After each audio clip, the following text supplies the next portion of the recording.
نحن نتحدث عن سوق عالمي مفتوح للتنافس.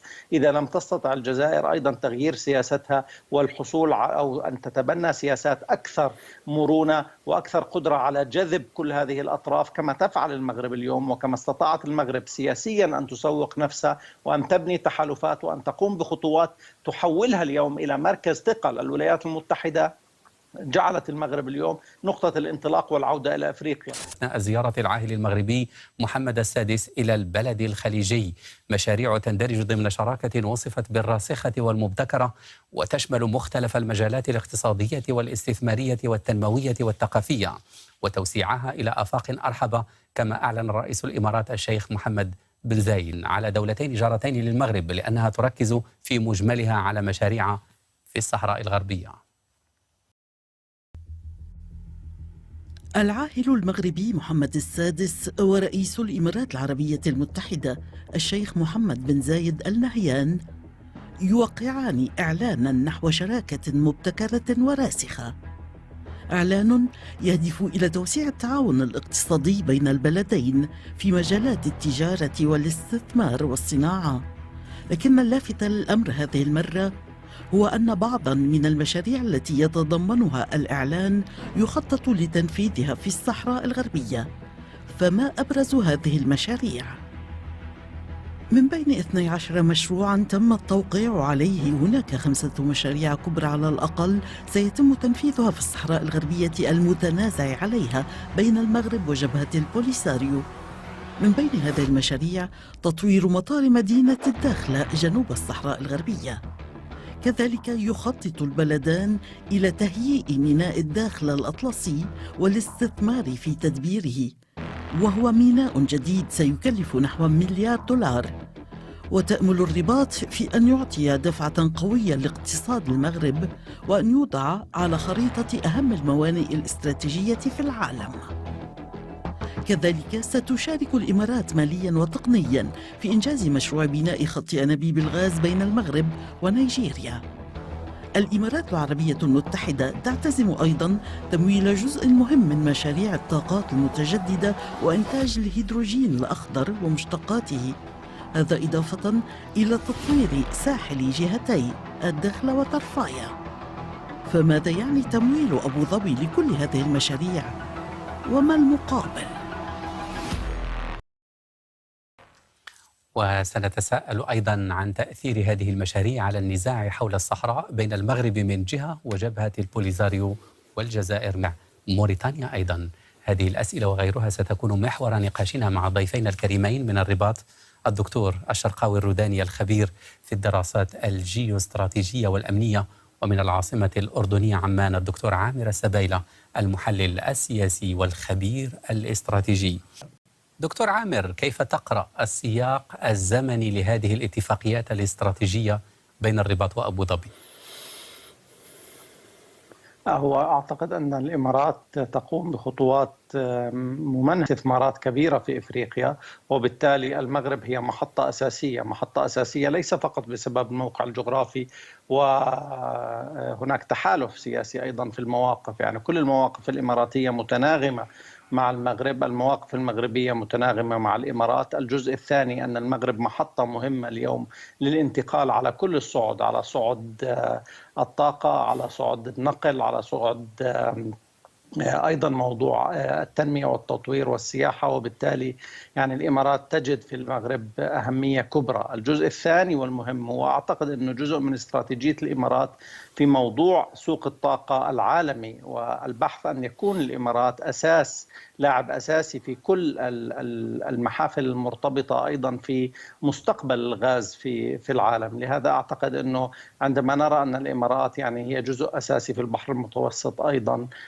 بعلاقاتها التي قامت بها منذ الاتفاق الإبراهيمي، الآن تتجه لتكون شريك أساسي في موضوع ربط نيجيريا بالمغرب بالغاز، وبالتالي إسبانيا. يعني أنت تتحدث عن دخول مستقبلي إلى السوق الأوروبي بطريقة قوية، خصوصا مع تعطل مشروع نيجيريا الجزائر الذي كان يفترض أن ينقل الغاز إلى إيطاليا وإسبانيا بسبب ما حدث في النيجر.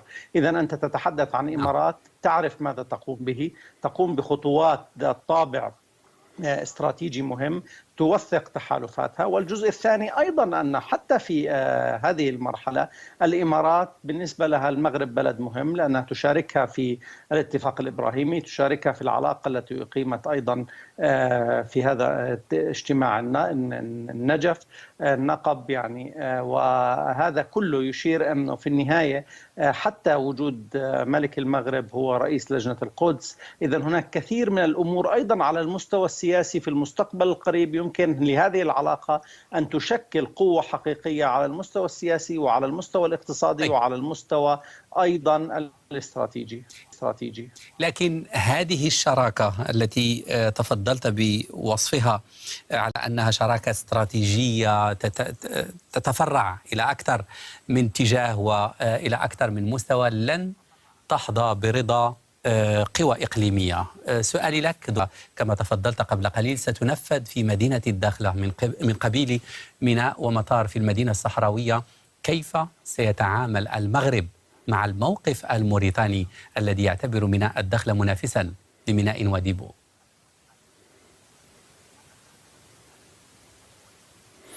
دعني أقول بأن الجواب هو كان في خطاب جلالة الملك محمد السادس إبان يعني في ذكرى المسيرة الخضراء، عندما أطلق مبادرة لرسم هوية جديدة للميناء الأطلسي وخلق يعني أفكار جديدة مرتبطة بالجنوب الأطلسي التي ستجعل الدول الإفريقية الأفرو أطلسية منخرطة في التطورات الجيوستراتيجية التي تعرفها منطقة الأطلسي. عندما نتكلم عن المختبر الجيوستراتيجي نتكلم عن الجيوطاقي، نتكلم عن الربط البحري والطاقي ما بين الدول الأطلسية. وبالتالي أعتقد بأن المغرب في استراتيجية مع المنتظم الدولي، لأن اعترافات الولايات المتحدة الأمريكية والدول الأوروبية وافتتاح مجموعة من القنصليات العامة في الداخل والعيون ليس لجمال عيون المغاربة، ولأن هذه الأقاليم الجنوبية هي أقاليم واعدة في التطور على مستوى خلق نقطة تركيز اقتصادي على المستوى الأطلسي وعلى مستوى المتوسط. وبالتالي أعتقد بأن المغرب في إطار خلق نموذج تنموي جديد للأقاليم الجنوبية وتطوير الميناء الأطلسي الداخلة ومطار الداخلة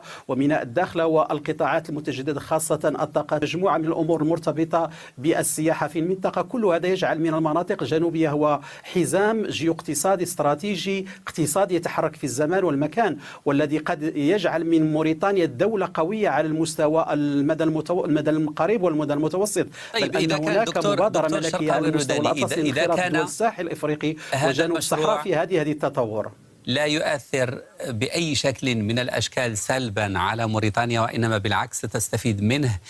ماذا عن الجزائر؟ الإعلان عن هذه الشراكة المبتكرة والراسخة كما سميت يأتي في سياق تصعيد غير مسبوق من قبل جبهة البوليزاريو وبعيد قصف تعرضت له مدينة سمارة كما تابعت. بأي شكل ستؤثر هذه المشاريع على وتيرة الصراع مع الجزائر والبوليزاريو؟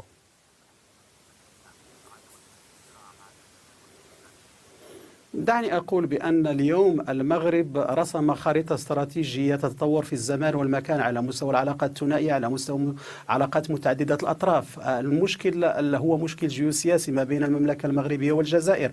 أعتبر بأن البوليزاريو هي حركة إرهابية، حركة محدثة للفوضى دون الدولة، وبالتالي المنتظم الدولي يتجه إلى تسميتها بأنها توصيفها بحركة إرهابية. الكل يعلم بأن لها يعني عدة علاقات مع تنظيم الدولة في الصحراء الكبرى، وهي محدثة للفوضى في شمال مالي في منطقة منظمة إرهابية. دكتور الشرقاوي الروداني، وليس معنا شخص من الجبهة حتى يرد عليك. دعنا في سياق الصراع الجيوستراتيجي كما تفضلت بوصفه بين المغرب والجزائر، ودعك من البوليزاريو في خضم هذه المشاريع الضخمة التي تقام في الصحراء الغربية.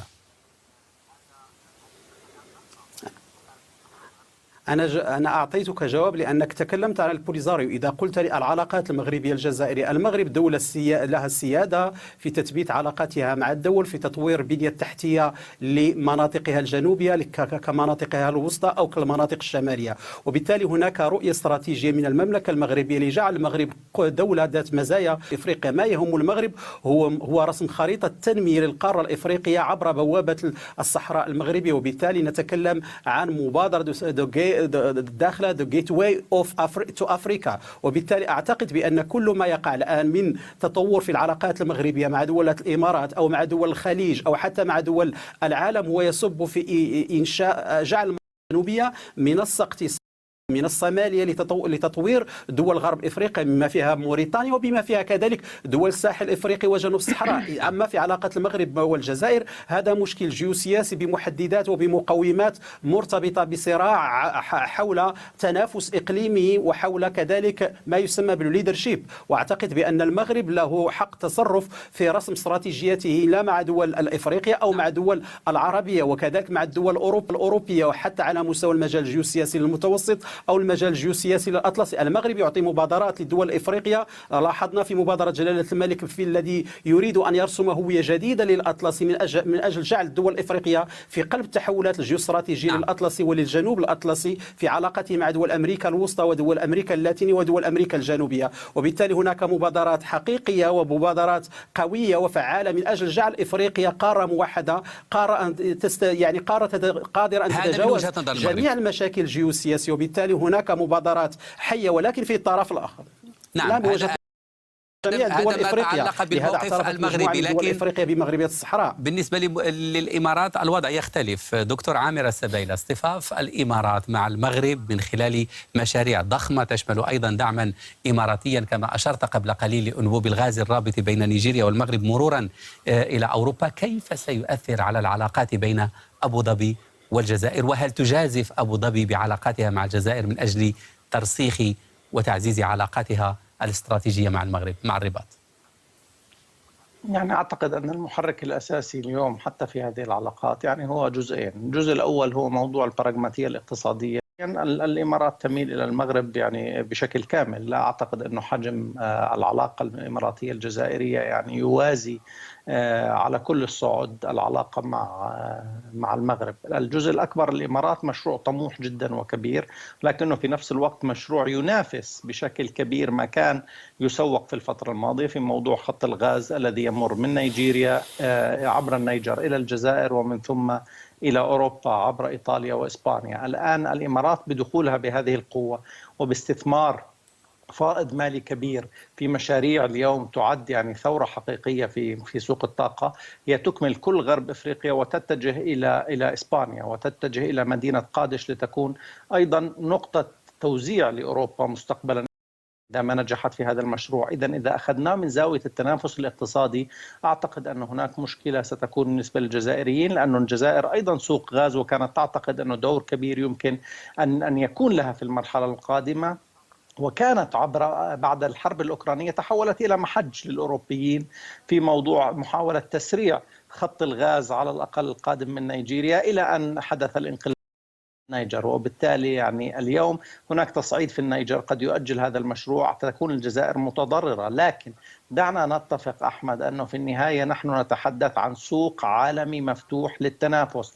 إذا لم تستطع الجزائر أيضا تغيير سياستها والحصول أو أن تتبنى سياسات أكثر مرونة وأكثر قدرة على جذب كل هذه الأطراف كما تفعل المغرب اليوم وكما استطاعت المغرب سياسيا أن تسوق نفسها وأن تبني تحالفات وأن تقوم بخطوات تحولها اليوم إلى مركز ثقل. الولايات المتحدة جعلت المغرب اليوم نقطة الانطلاق والعودة إلى أفريقيا. قد نكون تأجل الموضوع قليلا بسبب ما يحدث في الشرق الأوسط، لكن موضوع الغاز وموضوع مستقبل أفريقيا هو موضوع أساسي، جزء من السياسة العالمية وسياسة التنافس الاقتصادي في العالم. الولايات المتحدة لن تترك أفريقيا، المغرب مكان مهم. الإمارات تستبق وتستقرئ منذ فترة موضوع غرب أفريقيا وأهميته ودخلت إلى كثير من الدول وتعمل اليوم على أن تكون جزء أساسي. ليس هناك محطة أفضل للإمارات اليوم من المغرب حتى لو قارنا في موضوع الجزائر والمغرب. لهذا أعتقد أنه خيار الإمارات الاستراتيجي والذي قد ينتوي على أخطار لاحقا ما هي الفائدة دكتور عامر؟ ما هي أهم فائدة ستحصل عليها الإمارات من خلال هذه الشراكة التي ستكلفها أموال طائلة لتمويل كل هذه المشاريع التي تم الاتفاق عليها؟ يعني الذهنية الإماراتية والصناديق السيادية لا تتحدث اليوم عن أعطيات، تتحدث عن مشاريع طويلة الأمد. هناك فائض مالي وأنت تعلم في هذه المرحلة الفائض المالي يفقد قيمته. اليوم يعني بسبب حجم التضخم الكل معني اليوم بالبحث عن استثمارات حقيقية. فرصة الفائض المالي في الصندوق السيادي الإماراتي اليوم مرتبط برؤية استراتيجية طويلة الأمد إلى مدى طويل يتجاوز 20 و30 عام، ويتحدث أيضا أن يكون في مناطق استراتيجية مهمة تربط العالم.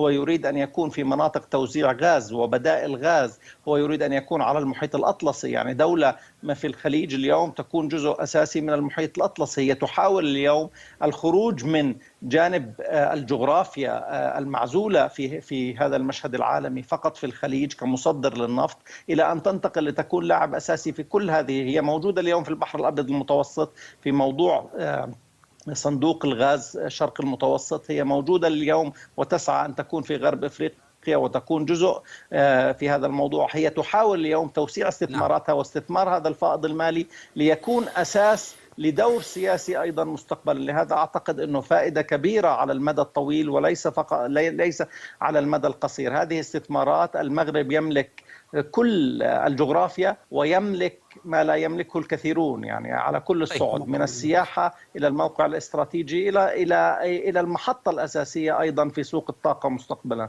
لكن هناك خبراء يرون بأن الإمارات تسعى للهيمنة على الطرق البحرية من خلال السيطرة على الموانئ في عقد الطرق البحرية تحديدا.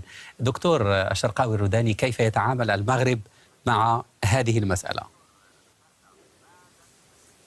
دعني أقول بأن اليوم عندما هناك العقيدة للشمال الأطلسي وهناك العقيدة الجيوسياسية للجنوب الأطلسي، المغرب يتملك حلول وكذلك محددة قوة علاقات جنوب، والأقاليم الجنوبية تلعب دور كبير في رسم علاقة استراتيجية ما بين الشمال الأطلسي والجنوب الأطلسي. وبالتالي الإمارات اتجاهها في استثمار في الأقاليم الجنوبية تريد التموقع الاستراتيجي من خلال الإمارات تريد التموقع الاستراتيجي، تريد على المدى المتوسط والقريب الاستفادة من هذا التموقع الاستراتيجي ومن هذه الاستثمارات على المستوى السياسي، على المستوى الأمني. الإمارات تريد أن تلعب دورا كبيرا داخل دول غرب إفريقيا ويمر عبر شراكات استراتيجية عبر دولة لها تقاليد، لها تلعب دور كبير في الأمن الغذائي والأمن الطاقي لدول غرب إفريقيا وهي المملكة المغربية. وبالتالي حتى هذه العلاقة هي علاقة برغماتية كما قال الضيف العزيز من الأردن، بأن هذه العلاقة هي علاقة مهمة وعلاقة استراتيجية، ولكن تبقى علاقة برغماتية ترسم هندسة جديدة لمحاور استراتيجية مرتبطة بالأطلسي وبالجنوب الأطلسي.